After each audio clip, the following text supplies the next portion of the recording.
Bonjour et bienvenue dans nos perspectives financières d'aujourd'hui.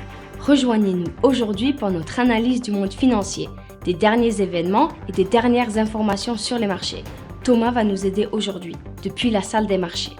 L'adoption par le Salvador du Bitcoin comme monnaie légale et l'intégration par Twitter des paiements Lightning ont probablement été les catalyseurs de la croissance du réseau. Les actions mondiales ont chuté pour une troisième session consécutive tandis que les rendements obligataires des deux côtés de l'Atlantique ont grimpé en flèche. Le ministre britannique des Transports a déclaré que la crise de l'approvisionnement en carburant qui secoue le pays s'atténue, mais qu'il faudra un certain temps avant que la situation ne revienne à la normale. La dernière session a vu les actions Amazon perdre 0,8%, l'indicateur stochastique d'un un signal baissier. L'euro a légèrement baissé de 0,1% par rapport au dollar lors de la dernière session, l'indicateur MACD indique un mouvement haussier.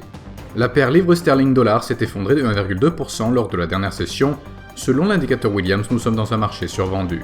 La paire dollar australien, dollar américain a chuté de 0,5% lors de la dernière session, l'indicateur Williams indique un marché survendu. Les demandes MBA de prêts hypothécaires aux États-Unis seront publiées à 11h GMT, la variation EIA des stocks de pétrole brut aux États-Unis à 14h30 GMT, la confiance dans l'industrie dans l'eurozone à 9h GMT, le climat des affaires dans l'eurozone sera publié à 9h GMT, les ventes des grands détaillants du Japon à 23h50 GMT, le commerce de détail au Japon à 23h50 GMT. Nous espérons que vous avez apprécié nos perspectives du marché d'aujourd'hui.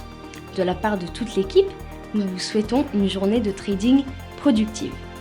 N'oubliez pas de nous rejoindre la prochaine fois pour toutes nos analyses des derniers événements et nouvelles sur les marchés financiers.